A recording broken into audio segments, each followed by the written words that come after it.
Johnny. Oh, Have a cup of tea. There you go. thank you very much. Right, just stop. Okay, you ready to do this? Yeah.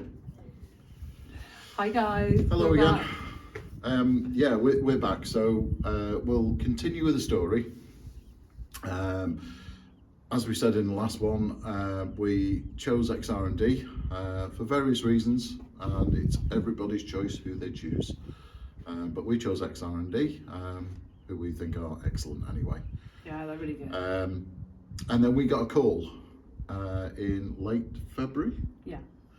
We got a call in late. Yeah, we got some notes. Yeah, right at the end of February, we got a call to say they were starting on our boat, which was extremely exciting. Shortly afterwards, we got a picture of the base plate down, which was the first real part of the boat, obviously, that goes down on the floor. Steel. And finally, our boat was beginning to come together. Yeah. So from that point, Gary and Lee very kindly, because we're about a 2.5 hour drive away, and because of our jobs, Yeah, we just couldn't get there. We can't take time off during the week. So Gary and Lee at XR&D very, very kindly sent us lots and lots of photos. Our weekly updates. On a weekly basis, usually on a Friday evening. Yeah, we were so excited So we always look forward to a to Friday evening. And the boat progressed. So after the base plate pictures, Yeah, within 10 days, the hull. Well, we got the was next starting to go up. one we got was part of the hull coming together. Within 10 days, the bow and the stern were on. So we were really chuffed at how just they were just getting on with it, as we expected, because that's one of the reasons why we chose them. Yeah, I think we were just blown away with how it progressed and the workmanship. And, yeah. So the photos carried on. And it was about 4 weeks in, and we went over. Yeah, it was the first opportunity we had to go over and see the boat. XR&D are great. They are actually open on Saturday morning. So we used to leave home early, drive over, spend about an hour there, and we had a lovely walk around the boat. Yep. And the hull. Chat to the guys. Yeah. Answered some of their questions. We asked some questions of them.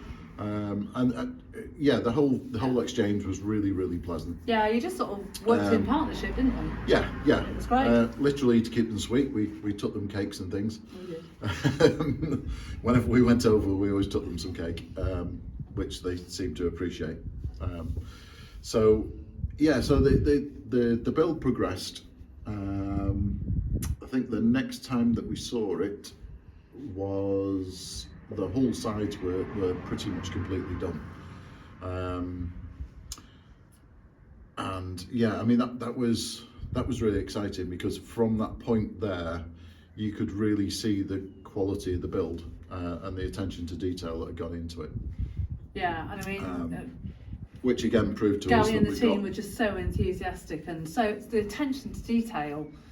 Just, even we were just blown away. There's things like we got pictures of the welds that are on the inside of the base plate. Literally nobody is ever going to see those welds, but they were perfect, absolutely perfect. Yeah. And then we went down about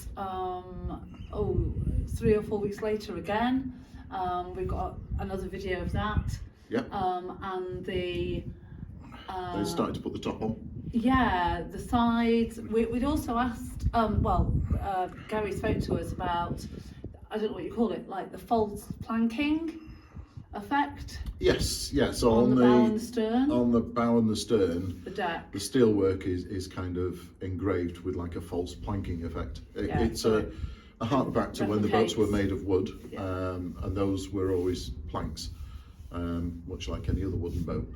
So it's kind of a hark back to that. So we decided to go with that because I think it would enhance the overall.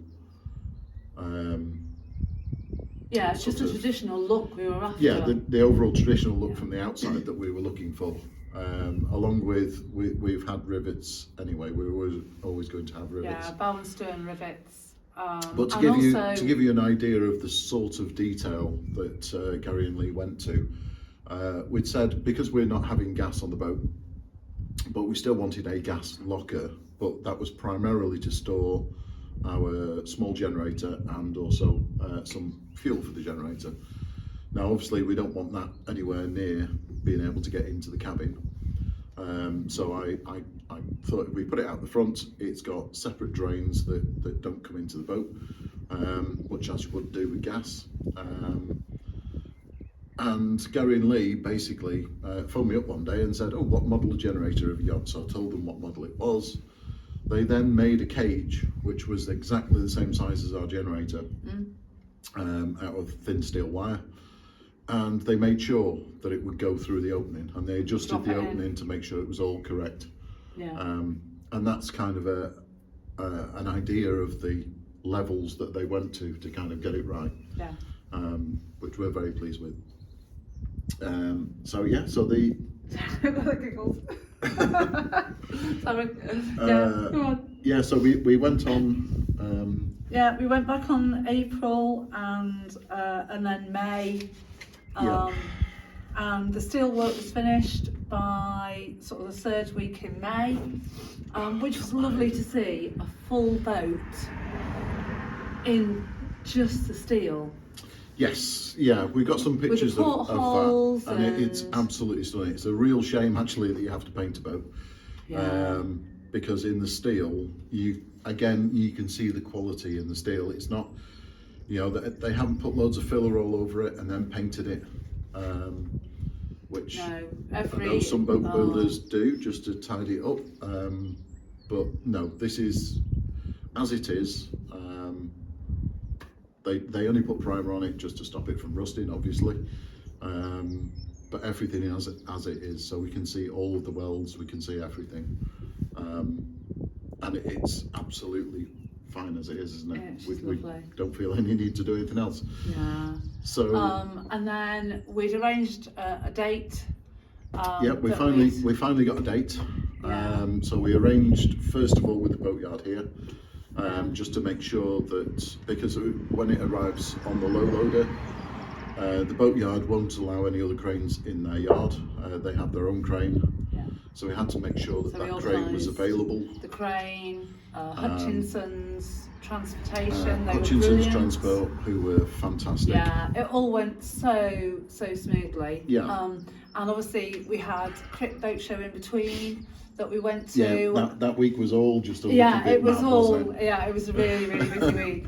It was so nice to see Gary and Lee and all the team. Well, most of the XR&D team down at Crick Boat Show when we went in the beer and cider tent and had a couple of beers and cider. Went and had a beer with them, had a good old chin wag.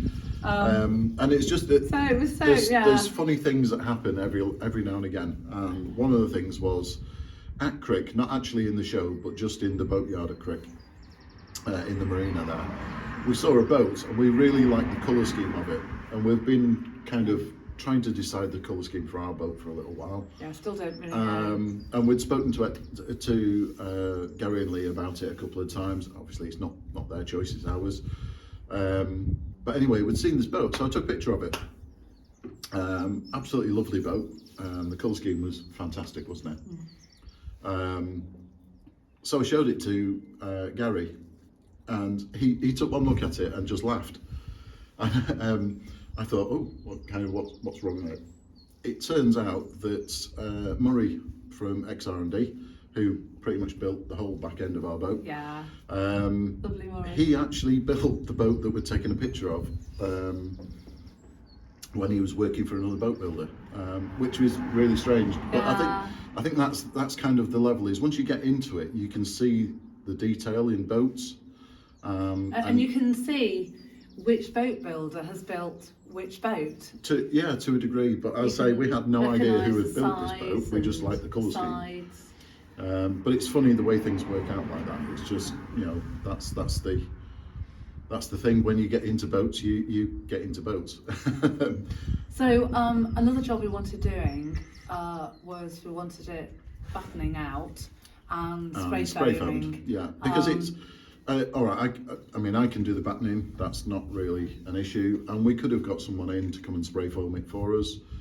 But we'd seen boats that had been through XR&D before. Yeah, and the quality was just. And the quality was really good. With, I mean, Andy Dens, who did the battening for us. Yeah, and he's fitted many boats out. He's fitted many boats out at XR&D. He did all the battening. He did all the battening for us, so I knew that would be good and we wouldn't have any issues with that. And then the lovely Matt did the spray foaming. And then Matt came along and did spray foam straight after Crick. Yeah. And I know it was a real struggle for Matt because he had to. He was at Crick actually exhibiting, and he had to really kind of rush back, throw all the stuff out of his van, throw all the spray foam stuff back in his van, and then get down to XR&D and do our boat. And then she turned up at the end of May, and we got here for 1 o'clock at the marina, and I rang Hutchinson's and said, you know, what time's the ETA? And they said 1:15, perfect timing. And then our Tatton was lifted off and positioned where we are now. Yeah. So yeah, we had, you know, when you go to places like Crick, everyone sees the boats and sees the interior fit outs of the boats, but I don't think they really appreciate how much the craftsmanship that goes into actually the steel and the hull. Yeah, I mean, it's just our experience has just been amazing. We've mentioned before, the one thing that you can't change on a boat, you can take out all of the interior, you can start again if you really, really want to. But the one thing you can't change, or that's very difficult to change, is the hull, the steelwork, and particularly the quality of the steelwork. If you've got a lesser quality steelwork on your boat, you can't do anything about that. It's there forever. Yeah. So it is the one thing. I think we realised that, didn't we? Yeah, we did realise that, and that's the one thing that we decided to spend the money on. And we'll have to manage the fit out as best we can with what money we've got left. So our next vlog will be starting our fit out from when we got the boat, but we just wanted to share all the pictures and the videos we took of our build with XR&D. We can't praise them enough. Literally, if you're even thinking about having a boat built, go and chat to the guys. Go and chat to the guys at XR&D. And it's so nice because other people that have had their boats built, their shells built by XR&D, we're almost like a little family. We know each other, we follow each other on Facebook, and it's just lovely, and we all sort of keep in touch. So that's really nice. So right, till next time. Yes. Thank you very much. Okay. Bye. Bye. What time are we?